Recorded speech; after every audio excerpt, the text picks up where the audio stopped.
Hello students, so in this video we'll see the features of norma lateralis, that is the side view of the skull.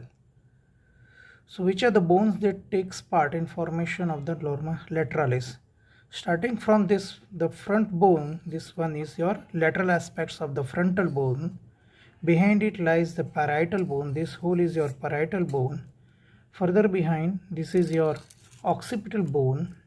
Then you have got the temporal bone, this whole is your temporal bone. This is its squamous part, this is mustard part, this is its zygomatic process. Then you have got this greater wing of sphenoid over here. This is your zygomatic bone. This is your maxilla over here, and then this is your nasal bone. Apart from this, over here below lies the mandible. So including mandible, these whole bones will form the part that is norma lateralis. Now we'll see one by one the features. Now what you are able to see over this lateral region. So first and foremost is this line that is known as the temporal line. So this temporal line, as it starts in front over this frontal bone in relation to this frontozygomatic suture, over here if you trace it, it goes upward, and as it reaches in relation to this coronal suture, it divides into the two parts, that is upper and the lower part. The upper part is known as the superior temporal line. This is superior temporal line which fades into the posterior part of the parietal bone, and this one is the inferior temporal line. Now this inferior temporal line, if you trace it downwards, it goes backward and then it's arched forward, downward, and as you trace it further, it reaches in relation to this external acoustic meatus, and in relation to this margin, it is known as the supramastoid crest. So it is continuous with the supramastoid crest over here. Other features that you are able to see over here, this is known as the zygomatic arch. How it is formed? If you see the zygomatic arch in front, this arch, it is being contributed by this bone, that is your zygomatic bone, and posteriorly it is contributed by this process which arises from this temporal bone. So it is a part of a temporal bone. So the anterior one-third, this portion, anterior one-third of this zygomatic arch, it is contributed by the temporal process of the zygomatic bone. This process, as it traverses towards the temporal bone, so it is known as the temporal process of zygomatic bone. And this process, as it goes towards the zygomatic bone, so it is known as the zygomatic process of temporal bone. So anterior one-third is contributed by temporal process of the zygomatic bone, and posterior two-third it is being contributed by the zygomatic process of the temporal bone. And the junction of these two is marked by a suture line known as zygomatico-temporal suture. And if you trace it down, it goes downwards and backward. This portion of the skull, it is known as the temple, or that is why it is known as the temporal region, or you can say the temporal fossa. This portion is known as temporal fossa.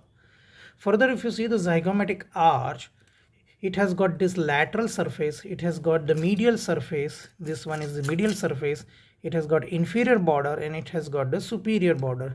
This superior border is having an outer and the inner lip, and if you trace this superior border, the anteriormost point on this superior border, this point is known as the jugal point.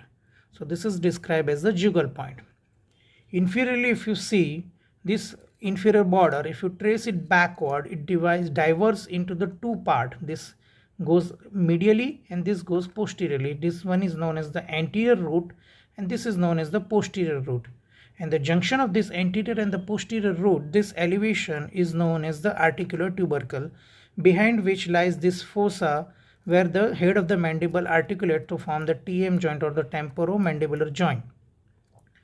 So this is known as the articular tubercle. This is the anterior root of this mandibular fossa which covers, and this is the posterior root. Further, if you trace this posterior root, it is continuous over here with the supramastoid crest. So it goes above this external acoustic meatus or external auditory canal. There is another elevation which lies over here is known as the post-glenoid tubercle. Behind this joint there is another tubercle in relation to the posterior root of this zygoma. It is known as post-glenoid tubercle. Now we'll see the external acoustic meatus. So if you see this margin, this opening is known as external acoustic meatus or external auditory canal. Now how it is formed? It has got the anterior boundary, inferior boundary, posterior boundary as well as the superior boundary. Now anteriorly, if you see, there is a triangular plate which lies over here. So this triangular plate, which is a part of your temporal bone, known as the tympanic plate. This plate is known as the tympanic plate, and this is its lateral border, you can say.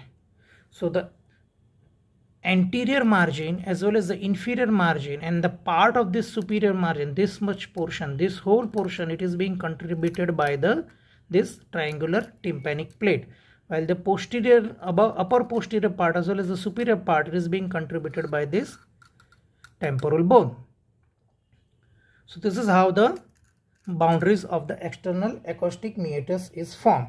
Now further, if you trace this supramastoid case posteriorly, and this margin, that is your postero-superior margin of the external acoustic meatus, if you draw a tangent over here, there will be a formation of another triangle, and as this triangle lies above this meatus, it is known as suprameatal triangle of Mac-Evans, and deep to it lies the mastoid antrum. Sometimes there is a spinous projection in relation to this postero-superior margin of this meatus, and this spinous projection over here is known as suprameatal spine. Now further, if you see, this is the mastoid part of the temporal bone. So mastoid part, temporal bone, this whole is your temporal bone. It has got this squamous part in the lateralis region. This is its zygomatic process. This is its mastoid part. So mastoid part, it is a nipple-like conical projection from the posterior part of external acoustic meatus. This is the mastoid part. You see this mastoid part posteriorly, it sutures with this squamous part of the occipital bone. This is the squamous part of the occipital bone, and this suture is known as occipitomastoid suture. So this is your occipitomastoid suture which lies over here. Superiorly, this mastoid part will articulates with the postero-inferior angle of this parietal bone.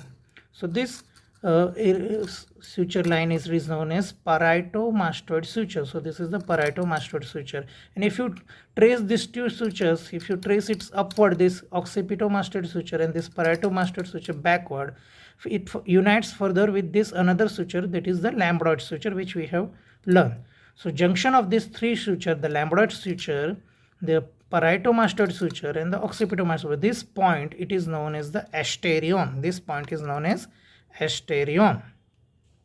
This portion, this portion is your greater wing of sphenoid. So this portion of this whole is your sphenoid bone over here, and if you trace it further laterally, this is your greater wing of sphenoid.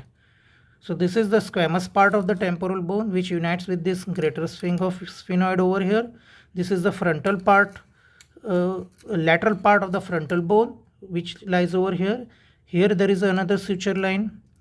This is the antero-inferior angle of the parietal bone. So this is the antero-inferior angle of parietal bone. So over here, if you see, there is a H-shaped suture. This H-shaped suture which is formed over here by the fusion of these four bones, 1, 2, 3 and 4, that is frontal bone, greater wing of sphenoid, your squamous temporal part, and the antero-inferior angle of this parietal bone. So this point is known as pterion. It is also known as the gun point or the pterion. There is a frontanelle, antero-inferior frontanelle or the sphenoidal frontanelle lies in relation to this one, while in relation to the asterion lies the posterolateral frontanelle, or also known as the mastoid frontanelle. This fuses at 3 months of age, and this fuses somewhere around the 1 year of the age. Now in this bone, if you see laterally, this projection what you are able to see in lateral view, this is known as the styloid process. So this one is your styloid process. It will be you can able to see it in lateral view. Normally, because of mandible, it lies behind it. So this styloid process, it's a needle-like projection from the base of the skull behind this tympanic plate, triangular tympanic plate, and in front of this mastoid process. So this is your styloid process. It is directed downward, forward, and anteriorly. Now between this tympanic plate and this mastoid part, there is a fissure known as tympanomastoid fissure. So this fissure over here between these two, there is a gap. It is known as tympanomastoid fissure. Now coming to this skull, if you see, so this hole is your temporal fossa. So the whatever lies above this zygomatic arch in relation to this is known as temporal fossa. So this temporal fossa, it is bounded superiorly by this temporal line, inferiorly by this your zygomatic process or the zygoma or zygomatic arch. If you see inferiorly, it is open. It is open inferiorly and it is continuous with the another fossa which lies over here known as infratemporal fossa. So the temporal fossa, it is continuous inferiorly with the infratemporal fossa. And its floor, how it is formed? The floor, it is formed by the contributed by this whole bones. This is sphenoid, squamous part of the temporal bone, and this portion, this whole portion will contribute to the floor of the temporal fossa. Now this temporal fossa, in this relation to this temporal fossa lies the muscle, that is temporalis muscle, along with its fascia, that is known as temporalis fascia. Superiorly, this temporalis fascia is attached to the superior temporal line as well as the inferior temporal line, two layers, and inferiorly it is attached to this superior border of the zygomatic arch. What are the contents? If you see the contents of the temporal fossa are the temporalis muscle. From here the temporalis muscle goes and it is attached in relation to the coronoid process of the mandible. Mandible lies over here. So the temporalis muscle along with its fascia, deep to it lies the deep temporal nerve and vessels and middle temporal artery or the vessels. See, if vascular markings what you are able to see over here, the find out that because of the impression of the middle temporal artery. Now as I have told, this is temporal fossa. Deep to it, if you trace it downwards, over here lies the infratemporal fossa. So infratemporal fossa, it lies in relation to this area. Anteriorly, its anterior boundary, it is formed by this posterior surface of the maxilla as well as the posterior surface of this zygomatic bone. Its medial boundary, it is contributed by this lateral surface of the lateral pterygoid plate, and superiorly it is formed by this is the inferior surface of the your greater wing of sphenoid, and this crest like projection which you are able to see is known as the infratemporal crest. So this infratemporal crest separates the temporal fossa from the infratemporal fossa. Now further, if you see, this is the zygomatic bone and this is its posterior surface. So posterior surface of the zygomatic bone, there is another opening over here. It is known as the zygomatico-temporal foramen. So this is the zygomatico-temporal foramen. While in this mastoid process, what you are able to see, this portion in relation to this suture line, another opening which is over here is known as the mastoid foramen. I will move to the attachment part. So the attachment, the temporal fascia, it is attached to the superior temporal line. This over here, this is superior temporal line, and the area between the two temporal line, that is superior and the inferior temporal line. Inferiorly, it is attached to this zygomatic arch, to outer and the inner lip. Now the temporalis muscle, it lies in relation to this temporal fossa. Now this zygomatic arch, its medial surface, this medial surface of the zygomatic arch, what you are able to see, and this inferior border, it will give attachment to the muscle, that is masseter, one of the muscle of the mastication. So along with this temporalis and masseter, if you clench your teeth, you will feel the contraction of these two muscles on your face, on lateral side of your face. Now lateral ligament of TM joint, that is over here, you know that the condylar process of the mandible articulates over here. So there is a ligament lateral side over here. It is known as lateral ligament of the temporomandibular joint, and it is attached to this articular tubercle. Over this mastoid process, we have seen in norma occipitalis, this is your superior nuchal line. So laterally if you trace it, this portion will give attachment to the sternocleidomastoid muscle over here. Sternocleidomastoid, as the name suggests, sternum, clavicle, and this mastoid process. So sternocleidomastoid gets attached over here along with the splenius capitis, and below it lies the longissimus capitis. From above downwards, sternocleidomastoid, splenius capitis, and the longissimus capitis muscle. We have already discussed this gap between this will transmit the temporalis muscle along with temporal fascia, along with the deep temporal nerve and vessels, and the middle temporal artery. While over here, this point, this foramen, that is zygomatico-temporal foramen, will transmit the nerve, that is zygomatico-temporal nerve. This mastoid foramen, it will transmit the emissary vein connecting your this. Deep to it lies the sigmoid sinus, so it will connect to the posterior auricular vein and along with the sigmoid sinus, while the meningeal and also a meningeal branch of occipital artery will also pass through it. This tympanomastoid fissure, it will transmit the auricular branch of the vagus nerve, also known as the Arnold's nerve. Now apart from this, we have told that this is the asterion part and this is the pterion part. The importance of the pterion is that it is also known as the gun point, and deep to this pterion lies the few vital structures. That is, immediately deep to it lies the middle meningeal vein, and deep to it lies the anterior division of the middle meningeal artery. Further deep to it lies the sylvian fissure of the or you can say the stem of the lateral sulcus of the brain. So this point is also sometimes known as the sylvian point. So it is known as pterion, sylvian point, or the gun point. And if there is a damage or any injury over this temple region, that there will be a damage to the anterior division of the middle meningeal artery, and because of that there will be a extradural hematoma, and it's an emergency condition. If there is an enlarged extradural hematoma, it will compress this brain, so there will be a paralysis of the opposite side of the body.